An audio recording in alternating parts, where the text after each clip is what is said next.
Hello, welcome to Lick of the Week. This is week number 17 of our 52-week series, exploring iconic jazz phrases. Here it is, your Lick of the Week.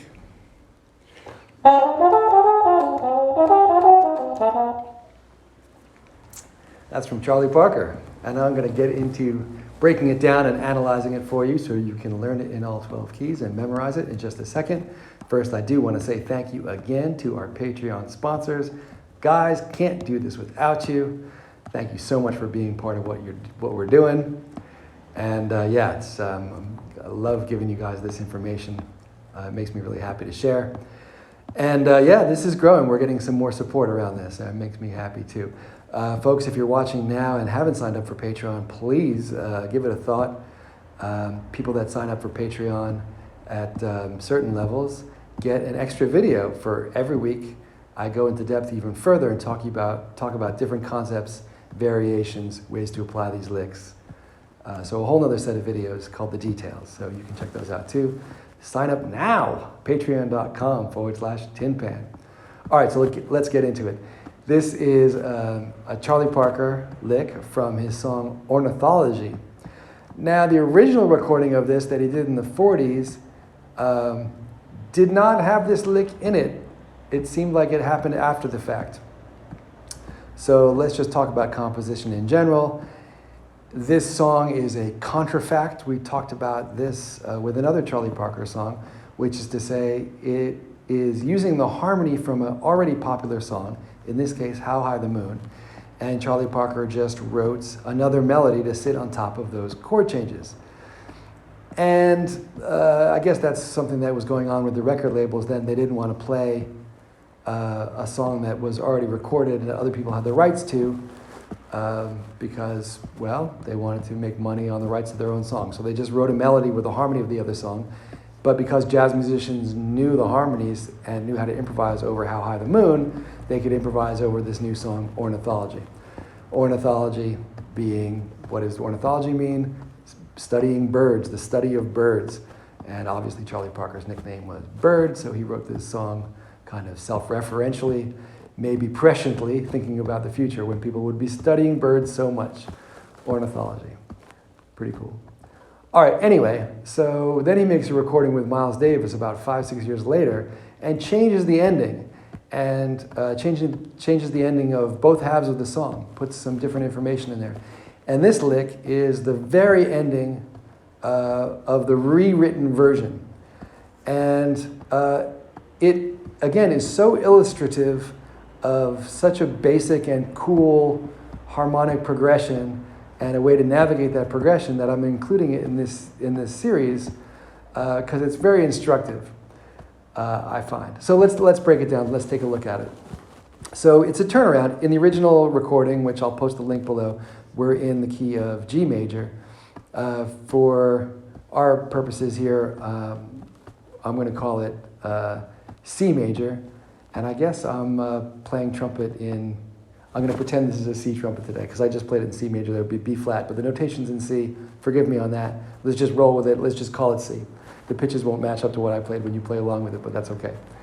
All right, so anyway, let's just say we're in C major. It's a turnaround at the end of the song. In your real book or in the fake book, the chord progression here says would be E minor, E flat minor, D flat minor. That's wrong. Those fake books are wrong. It's just a turnaround. It's a 1-6-2-5-1 with some tritone substitutions on it. So it's C major, then E flat dominant, in this case D minor, and then D flat dominant. Okay, so how does he navigate these changes? First of all, on the first two beats, it does look like an E minor situation. We're playing 1, 3, 5, 4 in E minor, or 3, 5, 7, 6 in C major. To me, it seems like it's a turnaround in C major. The song generally, let's say it was in C major, this would be a turnaround in C major. But nonetheless, it might be helpful for you to think of it as E minor because that makes memorizing the pattern a little bit easier, which I will explain in a minute. So we have that little pickup note, and then we just go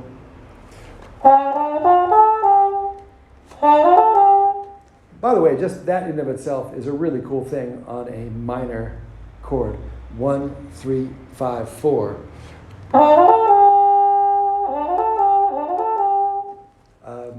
That seems like a really cool motive in and of itself. All right, so we got that 1, 3, 5, 4.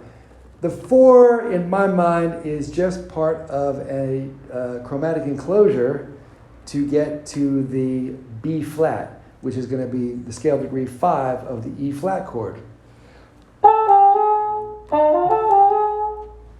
So we're switching directions, and now we're just going down the arpeggio, but this time a major arpeggio. So notice, again, conceptually, if you think about it as E minor, it's a little simpler. The minor third of E minor is G. The major third of E flat major is also G. So you have this kind of 1, 3, 5 thing where the fifths go down a chromatic half step, but the third stays the same pitch. And that's how we go from a minor triad to a major triad in this context. We're also switching directions. And then the G is the same. That whole thing repeats down a whole step.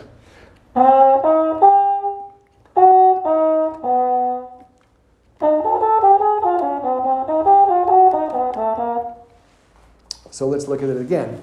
1, 3, 5, 4, but the 4 is really an enclosure. Then it goes to the E flat, and it's 5, 3, 1. And this is the dominant 7 of that chord, but it's also a chromatic enclosure to get to the root of the next chord, D minor.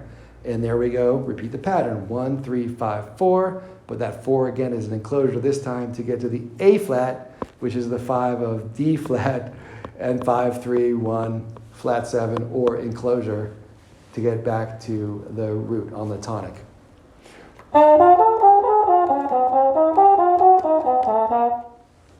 And there you have it. So this very simple kind of pattern, going from a minor chord and then to a major chord a half step lower, minor chord to a major chord half step lower.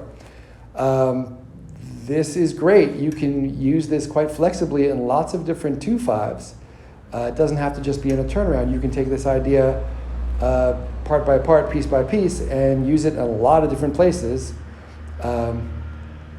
Anytime you're thinking about like a quick 2-5-1, you can just make it in your mind a 2 flat 2-1. If the 2 is minor, you play the minor 2, and then the flat 5. You keep the third the same pitch. So again, if we're going from D to D flat to C, that F is the minor 3 of the D chord and the major 3 of the D flat chord. So it's, I don't know, it's just a cool voice leading thing that Charlie Parker is showing us about navigating these tritone substitutions. So there you go. That's how you can memorize it, put it in all keys, and use it in your improvisations. Thanks so much for listening. And Patreon sponsors, don't forget, we're going to tune into the details right now, and I'm going to talk about some other ways to develop this idea. Check it out. See you in a minute. And everybody else, see you next week. Take care.